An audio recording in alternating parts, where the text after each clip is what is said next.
할렐루야. 우리를 사랑하시고 돌보시는 하나님을 찬양합니다. 오늘 사무엘상 15장의 말씀을 보았는데요. 사무엘과 사울이라고 하는 이 두 사람이 등장하고 있습니다. 사무엘은 어떤 사람이었습니까? 그는 이스라엘의 마지막 사사이자 이스라엘 왕정의 산파였습니다. 사무엘이 없었다면 이스라엘의 왕정이 시작되지 못했을 정도로 그는 이스라엘의 마지막 사사로서 이렇게 왕정을 시작하도록 도왔던 것이죠. 그래서 사무엘을 통해 이스라엘 왕정이 시작되면서 이스라엘의 역사는 사사 시대로부터 또 왕정의 그 역사로 그 시대가 발전하게 됩니다. 그만큼 성경에서 사무엘의 역할은 대단히 중요했는데요. 사무엘은 블레셋의 그 압제를 받던 암흑기의 활동을 시작했습니다.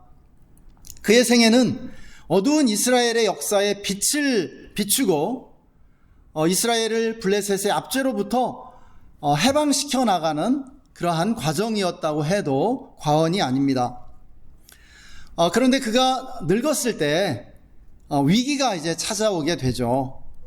암몬 족속이 이스라엘의 안보를 위협하는 그러한 상황이 벌어졌던 것입니다. 암몬 족속은 이제 그 요단강 동편 땅, 그 길르앗 땅이죠.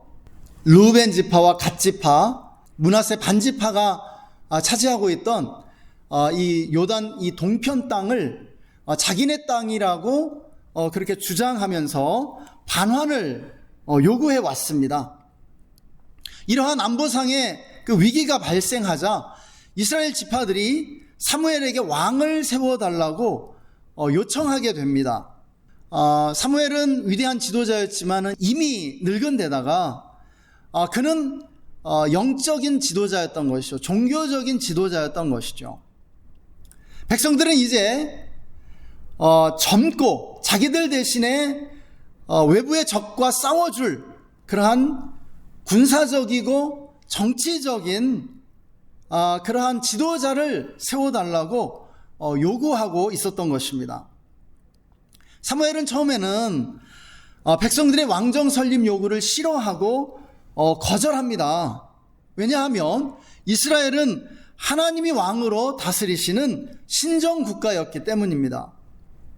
이스라엘 백성이 왕을 요구하는 것은 하나님을 배신하는 것이라고 사무엘은 생각했습니다. 그러나 결국 사무엘은 그 마음을 바꿔서 사울에게 기름을 부어 왕으로 삼게 됩니다. 하나님이 그에게 말씀하셨기 때문이죠. 그래서 이제 사울은 암몬 족속을 물리치고 요단 동편 땅을 지켜내면서 왕위에 오르게 됩니다. 그 후에 이제 블레셋이 이스라엘을 또 공격해 오게 되고요. 이제 블레셋까지 사울이 물리치죠. 이스라엘의 오랜 숙적이었던 블레셋과의 전쟁에서 승리하면서 사울의 왕권은 이제 반석 위에 올려지게 됩니다. 왕권이 아주 강력하게 확립이 되는 것이에요. 이때가 사울 인생의 클라이막스에 올랐던 것 같습니다. 바로 이 시점에 사무엘이 사울에게 하나님의 명령을 전달합니다. 이것이 사무엘상 15장의 이야기입니다. 이스라엘 백성이 출애굽할 때 이스라엘 백성을 광야에서 공격했던 이 아말렉 족속을 하나님은 대대에 걸쳐서 영원토록 원수가 되어 싸우겠다라고 모세를 통해서 말씀하셨었습니다.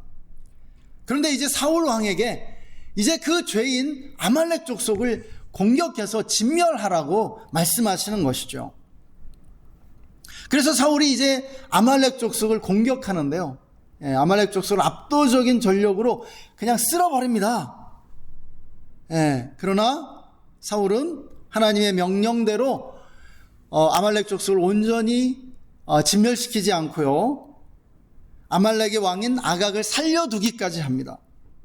이에 이제 사무엘이 하나님의 그러한 메시지를 들고 사울을 찾아오게 되죠. 사울은 하나님께 버림받게 됩니다. 오늘 본문은 바로 사무엘을 통해서 사울 왕에게 하나님이 당신을 버리셨다는 그러한 선언을 하시는 그 장면 가운데 일부입니다. 사무엘과 사울, 이 두 사람은 대비되는 인물입니다. 사무엘은 반석 위에 집을 짓는 사람이었고요. 사울은 모래 위에 집을 짓는 사람이었습니다. 사무엘은 이스라엘 역사에 빼놓을 수 없는 위대한 인물이었고요. 반면에 사울은 이스라엘 초대 왕으로서 성경 역사에 가장 실패한 인물 중 하나로 기억되고 있습니다. 왜 이렇게 되었을까요? 인생을 승리와 성공으로 이끄는 것은 무엇입니까? 무엇이 인생을 실패와 파멸로 이끄는 것일까요? 오늘 말씀을 통해서 우리가 함께 교훈을 얻기 원합니다. 사무엘에게 있어서 두려운 것은 보이지 않는 하나님이었습니다. 사무엘은 보이지 않는 하나님을 경외하고 하나님 앞에서 사는 사람이었죠. 그는 늘 하나님을 의식합니다. 왕을 세워달라는 백성들의 요구에 실망하고 상처받았죠. 그러나 그는 하나님이 말씀하시자 그토록 싫었지만 사울에게 기름을 부어 사울을 왕으로 세우게 됩니다. 하나님 말씀에 무조건 순종하는 것이죠. 그리고 이제 최고 권력자인 사울 왕에게 하나님의 심판을 선포하도록 보냄을 받습니다. 여러분, 이때 사무엘이 얼마나 곤혹스러웠겠습니까? 사무엘은 너무나 곤혹스럽기만 합니다. 그는 이 메시지로 인해 사울에게는 영적 아버지와 같이 존경받았는데 이제 사울과의 관계가 완전히 깨어지게 됩니다. 뿐만 아니라 최고 권력자인 사울에게 죽임을 당할 수도 있는 것이죠. 그러나 그는 이 어려운 임무를 수행합니다. 그는 어떤 상황에서도 하나님을 경외하고 순종하는 사람이었던 것이죠. 왜냐하면 그에게 중요한 것은 보이지 않는 하나님이었기 때문입니다. 그는 하나님만을 의식하면서 살아가는 사람이었죠. 이에 반해 사울은요, 보이는 사람들을 두려워했음을 보게 됩니다. 그는요, 아말렉을 진멸시키지 않고 재물을 약탈하는 데 집중했는데요, 그 이유도 보이는 사람들을 두려워했기 때문입니다. 그는 백성들의 인기를 얻고 싶었던 것이죠. 우리가 오늘 함께 읽은 이 본문의 앞뒤 문맥을 읽어보면 사울이 그렇게 분명하게 고백해요. 내가 사람들이 두려워서 내가 이 양과 소를 남겨놓았다고, 그들을 위해서. 그는 백성들의 인기를 얻고 싶었죠. 그는 또 본문 뒤에 이어지는 내용을 보면 사무엘이 그냥 가버리게 될 때 사람들 앞에서 자기 체면이 깎일까 아주 극도로 두려워하는 것을 보게 됩니다. 이스라엘 백성들의 위대한 지도자, 존경을 한 몸에 받고 있는 이 사무엘이 자기를 외면하고 떠나버렸을 때 백성들 앞에서 자신의 체면이 깎이는 것을 너무나 두려워한 나머지 사무엘의 그 옷자락을 붙잡고 늘어지죠. 그 옷이 찢어지도록 그는 사무엘을 놓아줄 수가 없었습니다. 그에게 중요한 것은 사람들에게 멋있게 보이는 것이었기 때문입니다. 그는 보이지 않는 하나님보다 보이는 사람들을 두려워했기 때문에 사람들의 시선을 의식하며 살아갑니다. 사람들의 평가, 사람들이 나에 대해서 무엇이라고 말하나, 사람들이 나를 어떻게 볼까를 늘 의식하면서 그것을 두려워하면서 살아가고 있었던 것이죠. 그의 귀는 사람들이 자기에 대해서 뭐라고 말하는가에 늘 촉각을 곤두세우고 있었습니다. 사람들 앞에서 체면을 잃지 않는 것이 그에게 가장 중요했죠. 여러분, 이것이 바로 그의 실패의 원인이었습니다. 우리는 어떻습니까? 보이지 않는 하나님을 두려워하며 의식합니까? 아니면 보이는 사람들을 두려워하며 그들의 평가와 시선을 의식하면서 살아가고 있습니까? 잠언은 사람을 두려워하면 함정과 올무에 빠지게 된다고 거듭해서 경고해 줍니다. 두 번째로 사무엘에게는 하나님의 말씀이 가장 중요했음을 우리는 보게 됩니다. 사무엘은 하나님의 말씀을 사랑했습니다. 그는 어떤 상황에서도 하나님의 말씀을 소중히 여기고 사랑하며 순종하고자 하죠. 그는 말씀에 순종함으로 위험에 처하고 손해를 보고 죽을 수도 있었지만 그에게 하나님의 말씀은 생명보다도 소중했습니다. 그는 사울을 책망하면서 오늘 본문에서 말씀하죠. 순종이 제사보다 낫고 듣는 것이 순양의 기름보다 낫다고 말입니다. 이에 비해서 사울은 말씀보다 재물을 사랑했고요. 말씀보다 재물을 더 소중하게 여긴 것을 보게 됩니다. 그는 아말렉을 진멸시키라는 하나님의 말씀보다 아말렉 족속의 재물을 탈취하는데 마음을 뺏깁니다. 어쩌면 그는 왕정을 시작하면서 많은 통치 자금이 필요했을 겁니다. 충분히 이해할 수 있죠. 궁궐을 짓고요, 군대를 모으고요, 전쟁을 하려면 많은 돈이 필요했습니다. 그러나 승리와 영광은 군대에 있는 것이 아니라, 재물에 있는 것이 아니라 하나님께 있음을 그는 알아야 했습니다. 그의 나라와 왕권은 하나님께로 말미암았고요, 하나님께서 세워주셨기 때문이죠. 그는 이 사실을 망각했습니다. 결국 말씀보다 물질을 사랑한 그는 망하게 됩니다.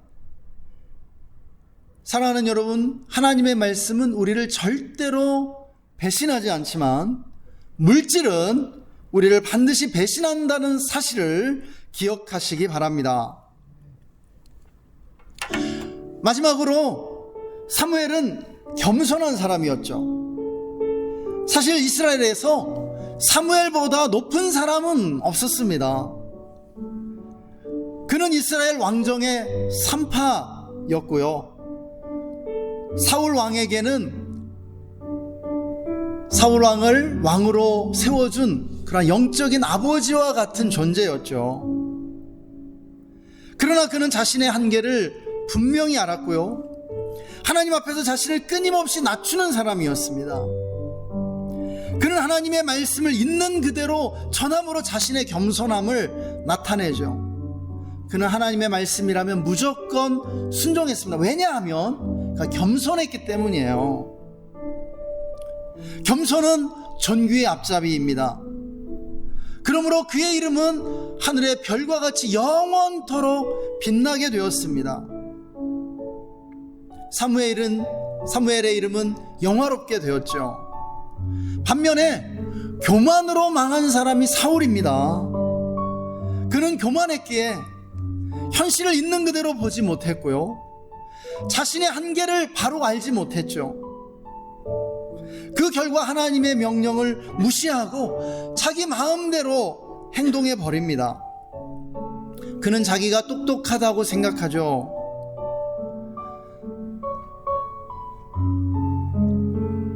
자기 자신이 얼마나 맹인인지, 얼마나 앞을 못 보는지, 얼마나 듣지 못하는 자인지 깨닫지 못했습니다.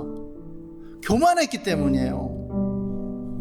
자신의 결정과 실수를 인정하지도 않고요, 보지도 못합니다. 사람들이 그에게 뭔가 그의 결정과 실수에 대해 말하면 그는 화부터 냈죠. 인정할 수가 없는 거예요. 그는 자신의 잘못과 실수를 인정하는 것보다 죽는 게 낫다라고 느꼈습니다. 이것이 교만의 특징입니다. 교만한 사람은 자신의 결정과 잘못으로부터 끊임없이 도망치고 있는 것입니다. 그리고 열등감과 우월감 사이를 시계추처럼 왔다 갔다 하면서 방황합니다. 여러분, 교만한 사람이 열등감 안 느끼는 게 아니에요. 교만한 사람은 사실 열등감 덩어리입니다. 그래서 그는요, 자기보다 우월한 사람 있으면은 제거하려 하고요, 미워하고요, 시기합니다. 그리고 자기보다 못한 사람은 경멸해요.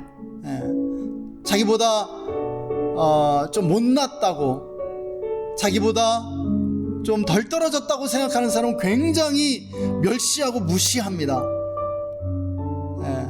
이것이 교만한 사람의 특징이에요. 자아도취에 빠진 사람의 특징인 것이죠. 그리고 자기의 잘못을 다른 사람에게 전가합니다. 자기 잘못은 모르고 다른 사람 탓만 하면서 사는 것이에요. 결국 사울은 점점 미쳐가고요, 멸망하게 됩니다. 이제 말씀을 마칩니다. 우리는 이 세상 문화에 둘러싸여서 본질보다는 비본질적인 것에 마음을 두고 살아갈 위험에 처해 있습니다. 사울처럼요, 하나님보다 보이는 사람들을 두려워하며 살아갈 위험이 첫 번째 위험이죠. 두 번째 위험은요, 하나님의 말씀을 사랑하기보다 이 세상의 화려함과 물질의 마음을 빼앗기며 살아갈 위험입니다. 마지막으로 겸손을 잃어버리고 자아도취와 교만에 빠져서 자신의 잘못을 성찰하지 않는 삶을 살아갈 위험에 노출되어 있는 것입니다. 사무엘과 사울, 이 두 사람 중에 누가 우리의 모델이 되어야 하겠습니까? 보이지 않는 하나님과 천국을 추구하며 살았던 사무엘을 모델로 삼아야 할 줄 믿습니다. 물질의 마음을 빼앗겼던 사울이 아니라 하나님 말씀을 사랑하며 하나님 말씀에 우선순위 두고 살았던 사무엘 말입니다. 무엇보다 우리는 사무엘처럼 하나님 앞에서 겸손해야 합니다. 사울처럼 교만하면요, 끝나게 되어 있습니다. 교만은 우리의 영혼을 죽이는 독이라는 사실입니다. 겸손해야 합니다. 겸손이 기독교의 모든 미덕의 뿌리입니다. 성령의 9가지 열매의 그 뿌리는 겸손의 뿌리로부터 이 성령의 9가지 열매가 자라난다는 사실이에요. 할렐루야. 우리 시간 함께 기도하겠습니다.